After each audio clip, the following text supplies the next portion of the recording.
Suara dengkuran tidur Gita lebih mirip seperti harimau.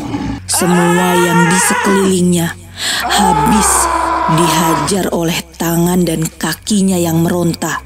Betapa terkejutnya kami. Ternyata Gita terkena santet dari seseorang. Gita melayang. Di belakangnya ada wanita seram berambut keriting itu. Tutup bisnismu atau anakmu akan jadi pengikutku.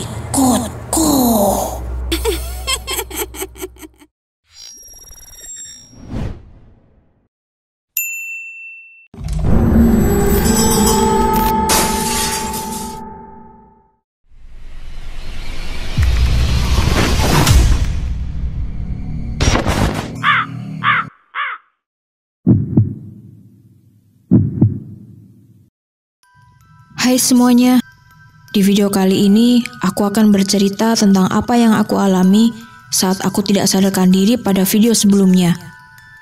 Jadi, kalian wajib banget buat nonton Asi The Movie 1 dulu ya. Mungkin kalian mengira saat aku tidak sadarkan diri dan kesakitan. Padahal aku tidak merasakan apapun.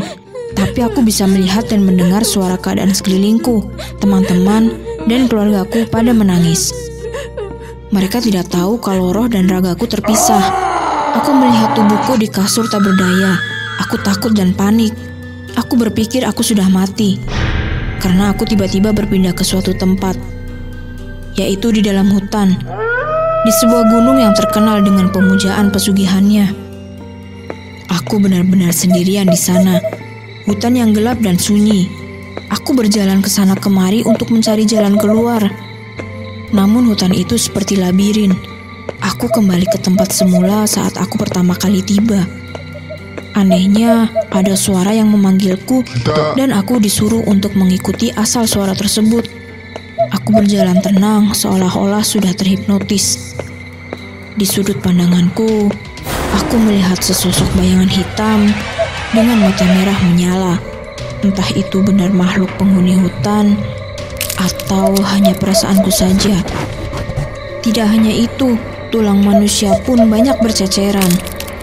Tapi setelah aku mengusap mataku, ternyata tulang-tulang tersebut adalah dahan dan ranting pohon yang kering. Suara itu masih ada dan masih menuntunku berjalan. Berharap itu adalah jalan keluar dari hutan ini. Namun, kejadian tak terduga terjadi. Aku jatuh karena kakiku merasa seperti ada yang menarik. Dan ternyata benar, kakiku ditarik oleh sebuah tanaman yang menjalar. Saat sedang mencoba melepaskan tanaman tersebut, tiba-tiba tanaman itu hidup dan menyeretku dengan cepat tanpa ampun. Aku menjerit minta tolong, tapi kurasa percuma karena hutan itu sepi dan tidak ada orang sama sekali. Ternyata tanaman itu membawaku ke sebuah goa. Lalu aku memberanikan diri untuk masuk ke dalamnya. Aku kaget sekaligus bingung. Di dalam goa itu banyak sekali sesajen. Sepertinya ada manusia yang sering datang kemari. Ini adalah langkah baik. Ketika aku bertemu manusia itu, aku akan meminta tolong untuk menunjukkan jalan keluar. Di dalam goa, aku melihat bayangan seorang perempuan. Dengan perasaan nekat, aku berjalan mendekatinya.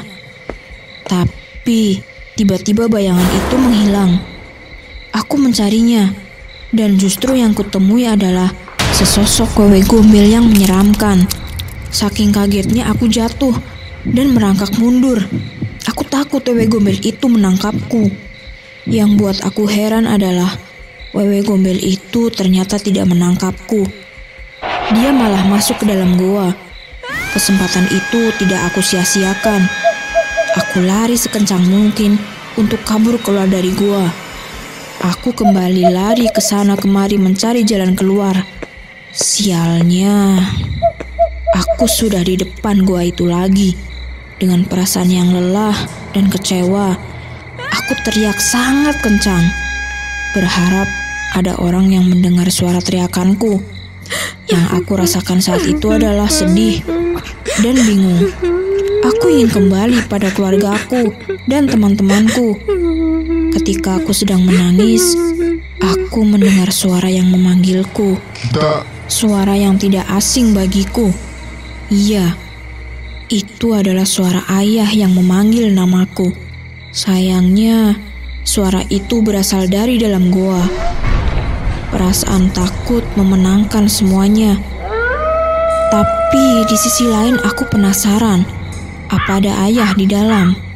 Tapi kenapa dia juga berada di hutan ini? Apa ia juga tersesat sepertiku? Aku tidak peduli. Aku ingin segera bertemu ayah supaya tidak sendirian lagi. Kemudian kita akan mencari jalan keluarnya bersama-sama. Perlahan aku masuk ke dalam goa. Dugaanku benar, ada ayah di sana. Aku segera lari untuk memeluk ayahku. Aku merasakan hangatnya pelukan ayah. Semakin aku yakin bahwa ia datang untuk menyelamatkanku. Rasa bahagia itu sontak hilang saat tiba-tiba tubuh ayah tidak lagi berada di pelukanku. Ternyata Wewe Gombel menyandera ayahku. Ayah ingin melepaskan diri, namun tidak bisa. Bahkan aku sendiri yang akan menolong ayah tidak sanggup, karena kakiku tidak dapat digerakkan. Seolah-olah sudah menempel dengan tanah yang kupijak. Lalu Wewe Gombel berkata padaku bahwa ayah dan temannya melakukan pesugihan di tempat ini. Aku tidak percaya dengan ucapan Wewe Gombel, tapi dia dapat membuktikannya. Bisnis ayahku sangat lancar secara tiba-tiba dan tidak wajar. Ya, memang aku melihat secara langsung bahwa bisnis ayahku maju pesat. Dulu, ayahku dan temannya kemari untuk melakukan pesugihan. Syarat utama dalam pesugihan adalah sesajen. Mereka menyanggupinya, dan tidak butuh waktu lama bisnis mereka pun maju. Tetapi, semakin kesini bisnis mereka turun. Tidak habis akal, mereka kembali ke gunung ini untuk melanjutkan ritual pesugihannya. Wewe Gombel menyuruh ayahku dan temannya, jika usaha kalian ingin maju kembali, siapkan tumbal anak kalian masing-masing. Teman ayahku menyanggupinya, sedangkan ayahku tidak mau dan tidak rela jika aku menjadi tumbal pesugihan. Namun sayang, secara tidak langsung, ayah kemari untuk pertama kali dan memberikan sesajen. Jin sudah menganggapnya sebagai perjanjian, dan perjanjian tidak boleh diingkari. Ayah tetap harus memberikan tumbal. Segala macam cara usaha ayah agar aku tidak menjadi tumbalnya sia-sia. Wewe Gombel itu tetap menginginkan aku untuk membayar jasanya, atau ayah sendiri yang menjadi tumbalnya. Aku tidak percaya ayah melakukan semua ini. Bahkan aku sangat kecewa dengan pilihan buruk ayah. Saat aku ingin marah, ingin meluapkan amarah, tapi rasanya sia-sia karena semua terlanjur terjadi. Aku kecewa, aku benci dengan ayah. Aku tidak mau bernasib sama dengan anak teman ayahku. Ia sudah menjadi korban tumbal pesugihan lebih dulu. Sekarang usaha teman ayahku kembali berjaya, bahkan bisa bertahan lama hingga bertahun-tahun. Setelah aku dan ayah berdebat cukup lama, akhirnya ayahku memutuskan untuk mengorbankan dirinya sendiri sebagai tumbal. Jujur, aku tidak percaya.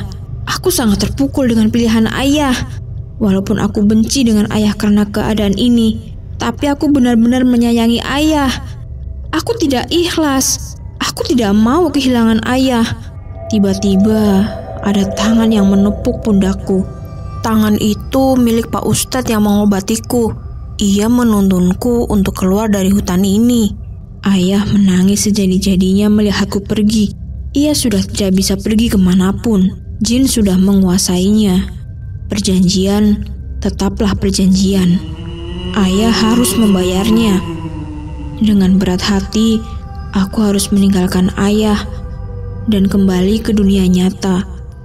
Aku berhasil sembuh dari belenggu ilmu hitam, tapi aku harus merelakan ayahku untuk pergi selama-lamanya. Pak Ustadz berkata pada kami, sebaiknya kami menjauhi perbuatan musyrik, karena dosa musyrik tidak ada ampunannya, kecuali dengan pertobatan dan meninggalkan kemusyrikan sejauh-jauhnya.